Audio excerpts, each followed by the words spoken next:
All right, guys, as promised, I went to the Huntsville Comic and Pop Culture Expo the other weekend, and I brought home a ton of great books here. I also went to the Deep. I'm going to show you that book first. The Deep over in Huntsville. Rockin' Robbie over at Pop Culture Philosophers is part of that shop right there, and I highly recommend going to the Deep if you haven't yet, man. Check that place out. It is incredible. Speaking of incredible, I found this Robert Crumb illustrated book of Genesis, all 50 chapters. Man, and if you're a fan of Crumb's work, it is all in here. Absolutely beautiful. 50 different chapters. Of course, we have everything from, Genesis in here. We have Garden of Eden into Noah, all kinds of stuff in here. Absolutely beautifully illustrated. Loving everything about this book. Can't wait to get through it and see what exactly is going on in here art-wise. But just kind of flipping through, I'm actually amazed about how good this book looks. And I just can't wait to see what interpretations are in here. It'd be kind of cool. It has a little synopsis of the different chapters. Also, I want to say there was like a little family tree in here as well, or a breakdown of all the different folks and everything. So that is really cool, man. Even if you're not like a religious person, man, Robert Crumb's art is absolutely incredible, and told, using it to tell these kinds of stories, pretty awesome, man. Some of the interpretations in here are killer, man. So this was on Robbie's recommended shelf. Definitely picked it up. It was an instant buy for me.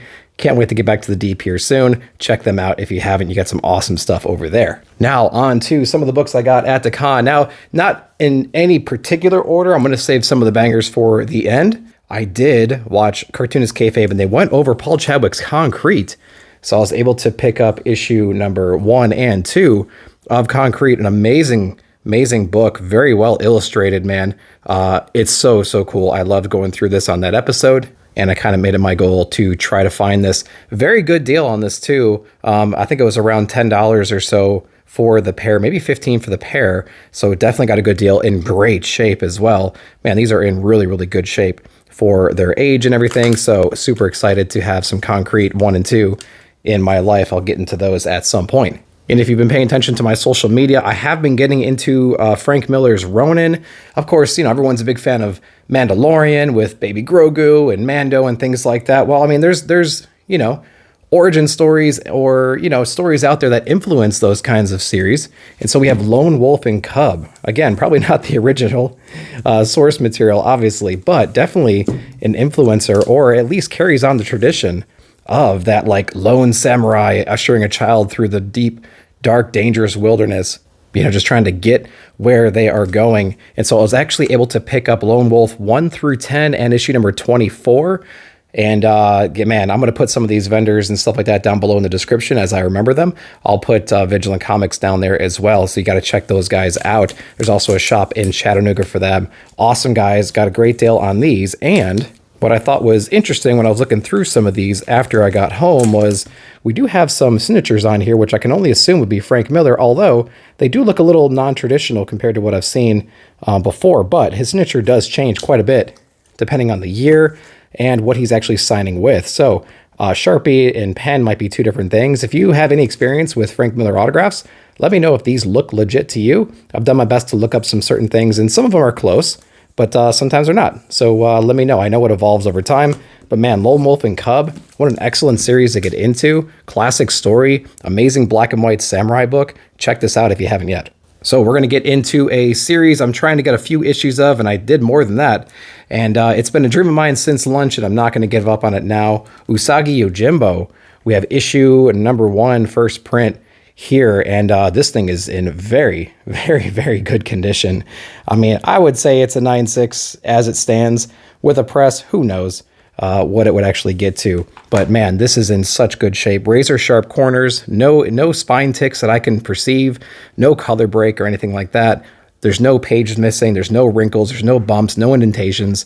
It's amazing this book survived as long as it did in the condition that it's in. And man, a guy can only hope for a 9.8 one day. Then not only that, but I got issue number 2, number 3, and number 4. This is definitely a series that I would want to get into. It's right up my alley, especially as my interests have changed over the years. And so it's definitely something I want to get into. I'll probably get a trade at some point because I don't want to necessarily damage these, but I'm so glad they're in the collection. All of them are in great shape, luckily. So I'm going to keep them around, keep them safe, And yeah, who knows? Maybe I'll get this one pressed and cleaned and shipped out. Maybe I can come back with that lucky 9.8 on this guy one day. We will see. But that's not all, guys. I think I've saved the best for last. I'm going to start over here. We're going to start a little mild. We got TMNT Adventures issue number 1.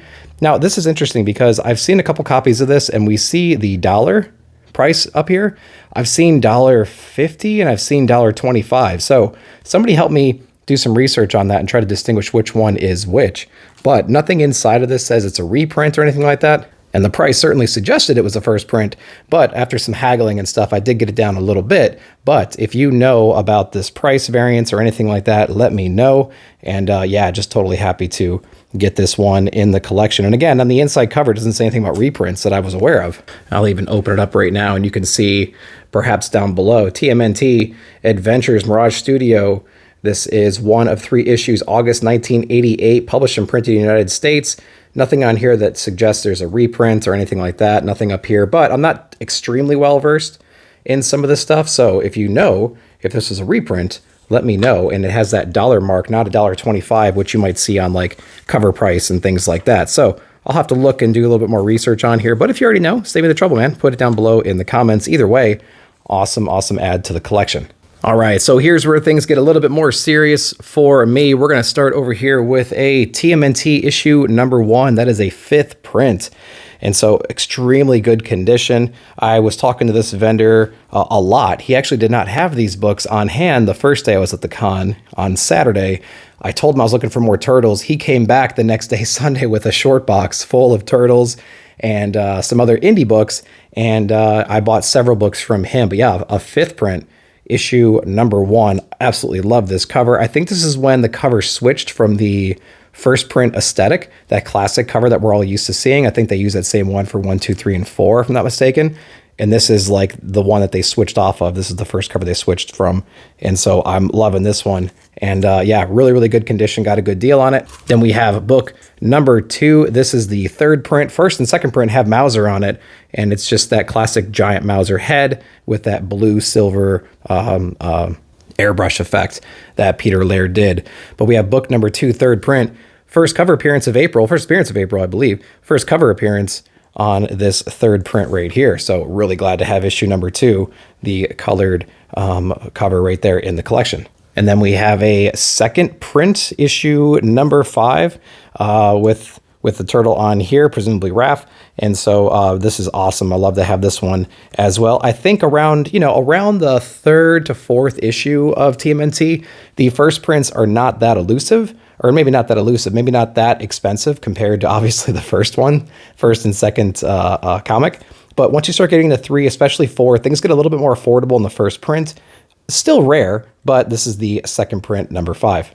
Then I have a first print issue number 6. I love this battle and the scene inside here where they go off planet and they fight these like triceratons or whatever they're called. And they have like a giant battle arena that kind of goes over into the next issue as well. But very, very cool cover. Again, these are all wraparound covers as well. So you have this whole other scene on the other side. But yeah, absolutely beautiful cover right there. Then I got a number 7. This is the 2nd print, if I'm not mistaken. So we have like our Utrons and we have our Krang character, or the Utrons in here. And so again, another wraparound cover. Very, very cool continuation of that space battle issue, space battle arc. And super excited that I have this one in the collection. Again, this is a not a first print, but a subsequent print, print number 2, which I heard is, kind of rare. So it's pretty cool to have that in the collection as well. And then we have number 8 right here, guest starring Cerebus. So Cerebus gets to be added in here as well. Super, super cool. Glad I have this in here. So all in all, man, I was able to snag not only that 8 and that 7, 6, we got 5. I have 4 already, and 3 is still elusive to me, but I have a 2 3rd print and a number 1 5th print right here. So very, very cool grabs right here. Got all these except for 8 from the same vendor. So he was certainly happy that I came back to visit on day number 2, although he had a number 3 first print, but he actually sold it to another vendor prior to the doors opening, which is a very common thing. But he brought all these other ones because he knew I was into turtles, and he probably wanted to get rid of those as well. So I'm so glad that we talked. We hung out for a little while. I told him what I was looking for. He knew what he had. He went and grabbed it real quick, brought these books in, and man, I think everybody won. So glad to have these books in the collection. But yeah, guys, let me know what you think of this haul right here. If you have any information about any of these books, specifically around this TMNT Adventures #1 with that $1 price tag, would love to hear your thoughts on that right there. How rare it is it a different variant or something like that? Is it a reprint, something I got ripped off on? Would like to know your thoughts about that. But I thought it was a pretty amazing haul, and certainly glad that I got what I got. Again, go check out the Deep over in Huntsville. They got some amazing stuff. So glad to have this Crumb book in my collection, as well as all these different floppies, man. So I'm going to go ahead and end this video right here with some B-roll that I took throughout the con. If you want to know exactly what the Huntsville con is all about, pay attention to the B-roll. You'll get a little taste of what it's like walking down the different aisles and stuff and seeing all kinds of cool stuff. So thank you very much again for watching. I'll see you next time.